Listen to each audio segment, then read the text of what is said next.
Bueno, continuamos con el tema de los procesos de intensificación.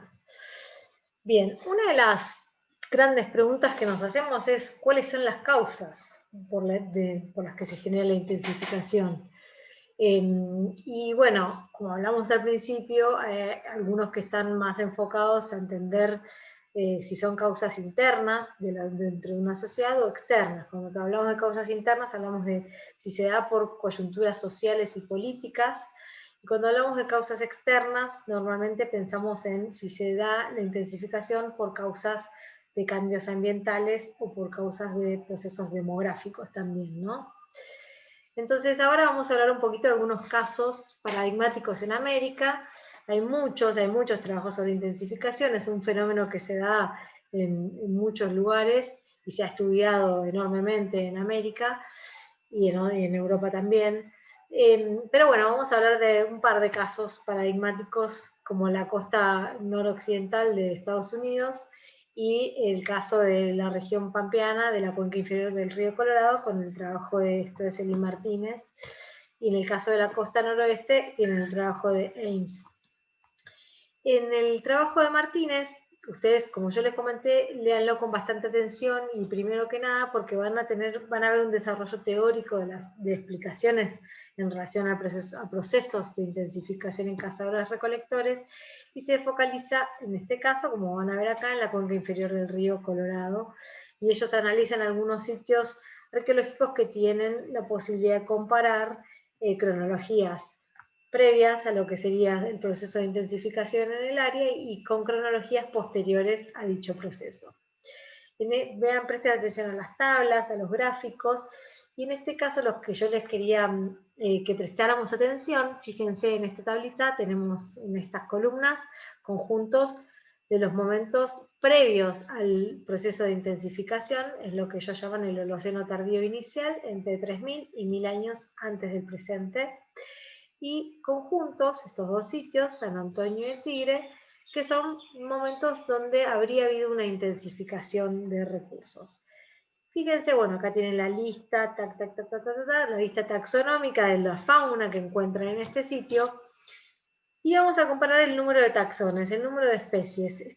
Se puede observar acá claramente, en los conjuntos, en los sitios previos al proceso de intensificación, hay explotación de guanaco, de venado de las pampas y de ñandú.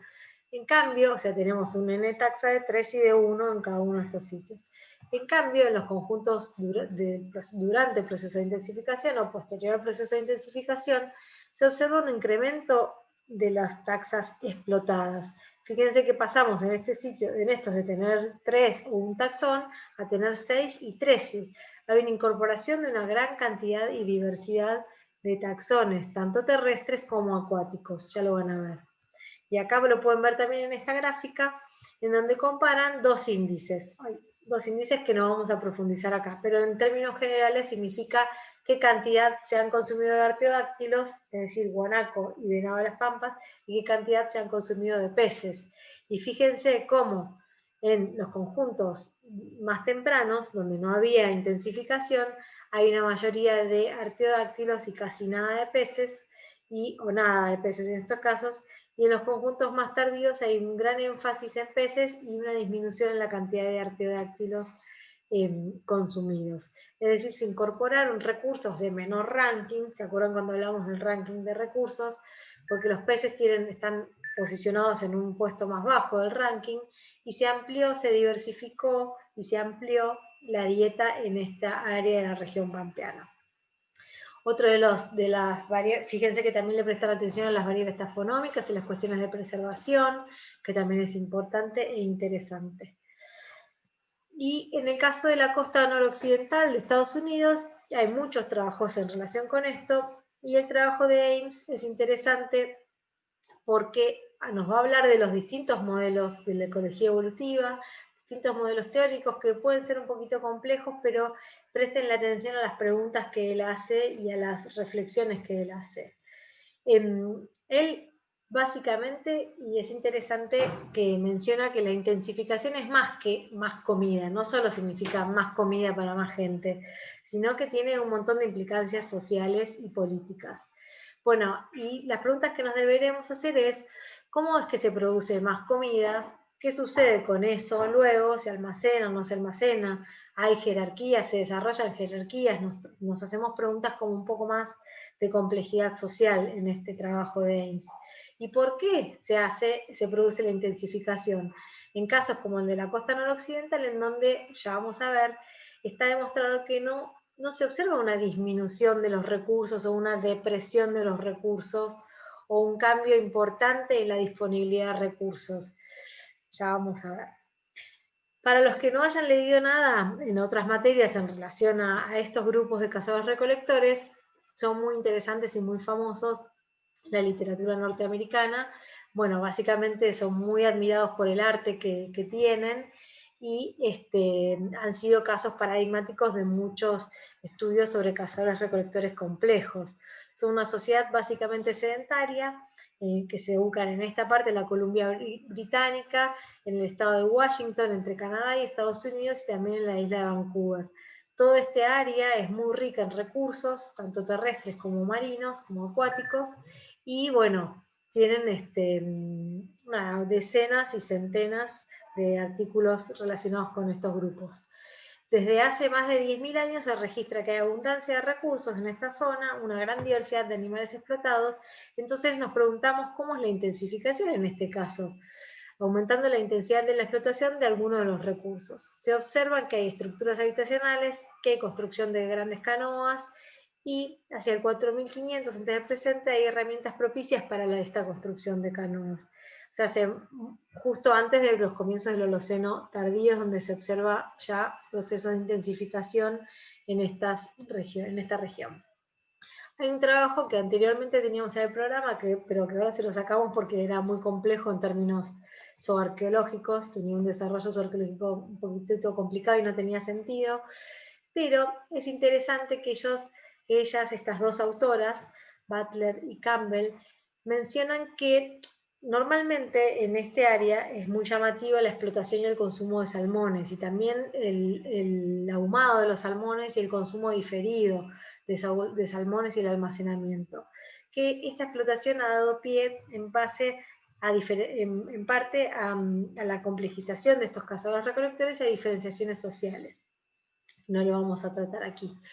Pero, por eso ellas hablan de que ha habido una salmonopía, como una miopía dirigida al consumo de salmones, y que hay que entender el registro zooarqueológico completo, en una escala espacial más amplia, no solamente los recursos marinos, sino también los otros recursos.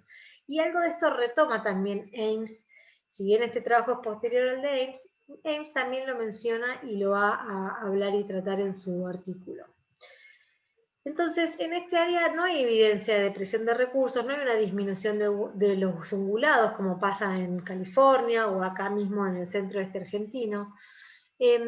Y el consumo de los salmones se mantuvo estable en relación con otros peces, dicen ellas. No se observa una intensificación en la explotación del salmón por una causa en particular. Siempre hubo mucho consumo de salmón. Sin embargo, la productividad aumentó para sostener el crecimiento demográfico. Y esto quiere decir que hubo para ellas una especialización y una organización logística, algo que Ames también va a mencionar, hay como un aumento y una mejor organización social para el aumento y para la intensificación en este caso. Bueno, en el artículo de Ames van a ver, él habla de modelos generales y va a ser bastante llamativo e interesante para él el caso de los modelos de la ecología evolutiva, porque son modelos bastante generalistas que pueden ser aplicados a varios casos. Prestenle atención a eso. Y menciona 3 modelos distintos, del cual, bueno, no hace falta que se sepan todo en detalle, pero piensen cuáles son las implicancias, cuáles son las observaciones que se pueden hacer con cada uno de estos modelos en el registro arqueológico.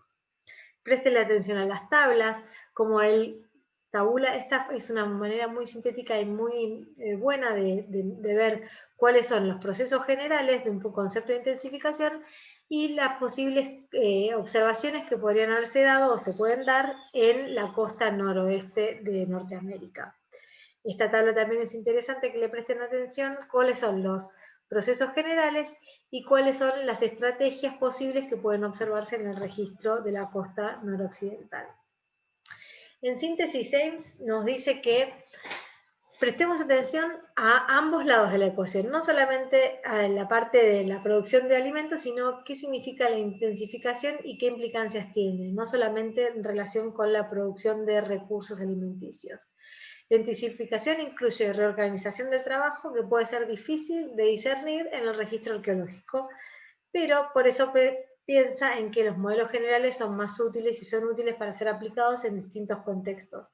Y también nos dice que prestemos atención al consumo de vegetales, que en el caso de la costa noroccidental es allí donde se podrían haber ampliado y diversificado la dieta. Hay que prestar atención a este tipo de recursos que había sido desestimado en investigaciones previas. Otros ejemplos norteamericanos de intensificación es el caso de los Fremont, donde se observa un aumento en los indicadores sociales, en las iconografías, en la dispersión de señalizaciones en donde se encuentran estas sociedades.